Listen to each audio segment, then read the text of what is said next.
이 히브리서는 우리 주 예수 그리스도의 우월함, 탁월함을 핵심 내용으로 가르친다 했지요. 예수 그리스도께서 얼마나 위대하신 분이신가, 그것을 설명하고 가르치는 것이 이 히브리서의 주된 목적이라 할 수 있습니다. 당시 상황적으로 볼 때 유대교에서 개종해서 그리스도인 신자가 된 사람들이 다시 유대교로 돌아가려는 배교의 위험이 있었기 때문에 이 히브리서 편지를 써서 보냈던 것이죠. 그래서 유대교의 율법적인 전통을 따르기보다 그리스도의 은혜의 복음에 신실하게 믿음으로 응답하는 삶을 살라, 히브리서는 강조하고 있습니다. 이런 맥락에서 우리는 히브리서 4장이 핵심 주제 말씀이라고 그랬죠. 그러나 우리에게는 하늘에 올라가신 위대한 대제사장이신 하나님의 아들 예수가 계십니다. 그러므로 우리의 신앙 고백을 굳게 지킵시다. 그러므로 우리는 담대하게 은혜의 보좌로 나아갑시다. 그리하여 우리가 자비를 받고 은혜를 입어서 제때에 주시는 도움을 받도록 합시다. 히브리서는 이렇게 권면하고 강조하지요. 그러니까 오늘 본문을 보시면 앞서 8장에 이어서 오늘 본문에서도 예수 그리스도께서 새 언약의 중재자로서 이루신 그 새 언약이 옛 언약에 비해서 얼마나 탁월한가, 그래서 그리스도께서 얼마나 탁월하신 분이신가라는 것을 말씀하고 있습니다. 몇 가지 대조를 통해서 그 점을 보여주는데, 첫 번째는 옛 언약의 대제사장과 새 언약의 대제사장의 대조를 통해서 그리스도께서 새 언약의 중재자로서 얼마나 탁월하신 분인가 강조하죠. 11절을 보시면은 그리스도께서는 이미 일어난 좋은 일을 주관하시는 대제사장으로 오셨습니다 라고 강조하고 있죠. 그러니까 앞서 우리가 8장 5절에 보면은 옛 언약의 대제사장과 관련해서 그 역할이 제한적이다라는 것을 말했습니다. 8장 5절에 이렇게 말하죠. 그들은 하늘에 있는 것들의 모형과 그림자에 지나지 않는 땅에 있는 성전에서 섬깁니다. 왜 그래요? 왜 제한적인가? 그 까닭은 이 제사장이 약점을 가진 사람들이라는 것이죠. 그래서 땅에 속하여서 일시적으로 존재하는 것들을 섬기기 때문이다, 그렇게 말합니다. 그래서 히브리서 7장 28절에 보시면 사람들에게 약점이 있어도 율법은 어쩔 수 없이 그들을 대제사장으로 세웠습니다, 이렇게 말하죠. 반면에 율법이 생긴 이후에 하나님께서 맹세하신 말씀은 영원히 완전하게 되신 아들을 대제사장으로 세웠다라고 말씀합니다. 그래서 대제사장이신 예수 그리스도는 하나님 자신의 맹세로 죽음을 이기시고 자기 죄를 위해 제사 드릴 필요가 없고 단번에 주께서 택하여 부르신 모든 사람을 위한 대제사장이 되셨다, 이렇게 말씀하죠. 두 번째, 예수 그리스도가 얼마나 탁월하신 분이신가라는 것을 강조하기 위해서 지상의 장막과 하늘의 장막의 대조를 통해서 강조합니다. 예수 그리스도께서는 지상에 손으로 만든 장막이 아니라 더 크고 더 완전한 하늘의 장막, 그 장막을 통과하여 단 한 번에 지성소에 들어가는 길을 열어주셨다, 이 점을 강조하죠. 오늘 본문 11절 12절을 보시면 이렇게 말합니다. 그러나 그리스도께서는 이미 일어난 좋은 일을 주관하시는 대제사장으로 오셔서 손으로 만들지 않은 장막, 다시 말하면 이 피조물에 속하지 않은 더 크고 더 완전한 장막을 통과하여 단 한 번에 지성소에 들어가셨습니다, 이렇게 말하죠. 앞서 8장 5절에서 옛 시대의 옛 언약의 장막을 불완전한 것으로 이해했잖아요. 그 장막은 모세가 하나님의 지시하심을 받아서 사람이 지은 것이기 때문에 그렇죠. 그래서 이 장막은 현재까지의 비유다, 9장 9절에서 이렇게 말씀했잖아요. 그래서 9장 8절에 보면은 이것은 첫째 칸 장막이 서 있는 동안에는 아직 지성소로 들어가는 길이 드러나지 않았음을 보여주시는 거다, 이렇게 히브리서 9장 8절에서 말씀하셨죠. 그런데 예수 그리스도께서는 그 손으로 만든 장막이 아니라 더 크고 더 완전한 장막을 통과하셔서 지성소로 단 한 번에 들어갈 수 있는 길을 친히 열어주셨다, 그런 점에서 예수 그리스도가 얼마나 탁월하신 새 언약의 중재자이신가라는 것을 우리에게 말씀하고 있습니다.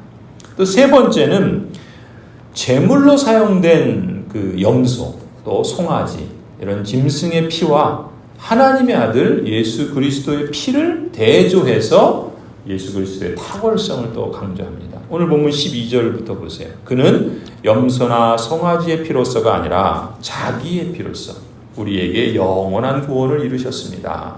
염소나 황소의 피와 암송아지의 죄를 더러워진 사람들에게 뿌려도 그 육체가 깨끗해져서 그들이 거룩하게 되거든. 하물며 영원한 성령을 힘입어 자기 몸을 흠없는 제물로 삼아 하나님께 바치신 그리스도의 피야말로 더욱더 우리들의 양심을 깨끗하게 해서 우리로 하여금 죽은 행실에서 떠나서 살아계신 하나님을 섬기게 하지 않겠습니까?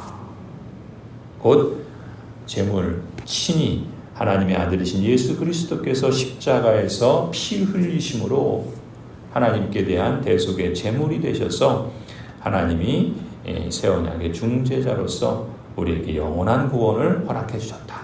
예수 그리스도가 얼마나 탁월하신 분이신가라는 것을 다시 한번 또 강조하죠. 마지막 네 번째로 보면은 옛 언약과 새 언약의 대조를 통해서 또 강조합니다. 이 대제사장과 지상의 이 장막을 통하여 확증되었던 옛 언약은 낡고 쇠하고 없어진다 말씀하죠. 히브리서 8장 13절에 그렇게 말씀했습니다. 하나님께서 새 언약이라고 말씀하심으로써 첫 번째 언약을 낡은 것으로 만드셨습니다. 낡고 오래된 것은 곧 사라집니다. 그리고 8장 7절에서는 이렇게도 말씀하셨죠. 그 첫 번째 언약에 결함이 없었더라면 두 번째 언약이 생길 여지가 없었을 것입니다. 첫 번째 언약은 결코 무음하지 않다는 거예요. 그래서 새 언약이 주어졌다라는 것이고, 특히 새 언약은 히브리서 7장 22절 또 8장 6절 뭐라 그럽니까? 더 좋은 언약이다. 이렇게 말하죠. 더 좋은 언약이다. 왜 더 좋은 언약인가? 앞서 8장 10절부터 보시면 새 언약이 왜 더 좋은 언약인지에 대해서 예레미야서를 통해서 그 내용을 잘 보여줍니다. 그 히브리서 8장 10절부터 보시면은 이제 예레미야서를 인용하면서 해설하는 거예요. 또 주님께서 말씀하신다. 그날 뒤에 내가 이스라엘 집과 맺을 언약은 이것이니 나는 내 율법을 그들의 생각에 넣어주고 그들의 마음에다가 새겨주겠다. 그리하여 나는 그들의 하나님이 되고 그들은 내 백성이 될 것이다. 그리고 그들은 각각 자기 이웃과 자기 동족을 가르치려고 주님을 알라고 말하는 일이 없을 것이니 작은 사람으로부터 큰 사람에 이르기까지 모두 나를 알 것이기 때문이다. 내가 그들의 불의함을 긍휼히 여기겠고 더 이상 그들의 죄를 기억하지 않겠다.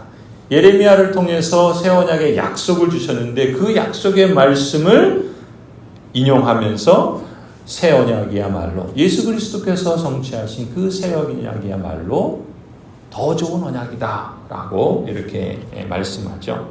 그러니까 요약하면 이런 거예요. 첫 언약은 그 제도 하에서 범한 죄를 속하고 용서하는 하나님의 은혜의 방편이었어요. 그렇지만 그것은 영원한 구속은 제공할 수 없었죠. 그래서 매번 반복하고 또 이제 제사장이 그 다음에 제사장의 대를 이어서 계속해서 진행이 되어야 했습니다. 다만 하나님께서 이제 이 옛 언약을 통해서 자기 백성에게 내가 그들의 죄악을 사하고 다시는 그들의 죄를 기억지 아니하리라 약속하신 그 새 언약의 시작을 기다리도록 하는 그런 점에서 옛 언약은 분명 하나님의 축복이었고 또 하나님께 나아가는 길을 열어주시는 그런 은혜의 방편으로서 하나님의 은혜의 선물이었음은 분명합니다. 그러나 그 옛 언약에는 한계가 있었고 또 그런 점에서 무음하다고 볼 수 없는 것이죠. 그런데 마침내 새 언약의 중재자이신 예수 그리스도께서 예레미야 선지자를 통해서 약속하신 그 언약을 이루시는 분으로 이 땅에 오셨다는 것이죠. 그래서 히브리서 오늘 본문 15절을 보시면 그러므로 그리스도는 새 언약의 중재자이십니다. 새 언약의 중보자이십니다. 라고 이렇게 말씀하죠. 그는 첫 번째 언약 아래에서 저지른 범죄에서 사람들을 구속하시기 위하여 죽으심으로써 부르심을 받은 사람들로 하여금 약속된 영원한 유업을 차지하게 하셨습니다. 예수 그리스도께서 중재자로서 이루신 이 새 언약이 그 옛 언약에 비해서 얼마나 탁월한가 이렇게 강조하고 또 거듭 말씀하고 있죠.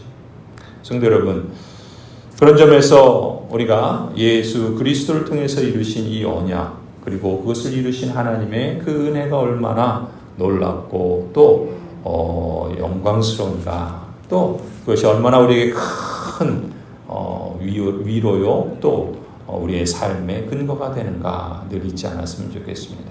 사도 바울도 이렇게 우리에게 권면합니다. 우리 주 예수 그리스도의 하나님이신 영광의 아버지께서 이 지혜와 계시의 영을 여러분에게 주셔서 하나님을 알게 하시고 여러분의 마음의 눈을 밝혀주셔서 하나님의 부르심에 속한 소망이 무엇이며 성도들에게 베푸신 하나님의 영광스러운 상속이 얼마나 풍성한지를 여러분이 알게 되기를 바랍니다.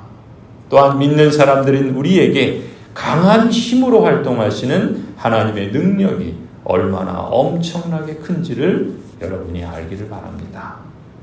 우리가 이 예수 그리스도를 통해서 이루신 이 새 언약, 그 언약을 통해서 나타나신 하나님의 그 은혜, 능력, 그리고 그것을 이루시며 완성하시기까지 활동하시는 그 하나님의 강하신 힘과 능력, 그것이 얼마나 크고 영광스럽고 흔들리지 않으며 우리에게 흔들리지 않는 그 나라를 선물로 주신 그런 하나님이 계시다는 것을 늘 우리가 기억했으면 좋겠습니다. 그래서 우리의 기도 속에 또 우리의 삶의 여정 속에 바로 이 하나님의 하나님 되심으로 인해서 하나님을 신뢰하고 또 하나님께 감사의 제사로 하나님을 영화롭게 하는 그러한 복된 삶으로 나아가며 응답할 수 있는 그런 저와 여러분이 되기를 간절히 축원합니다.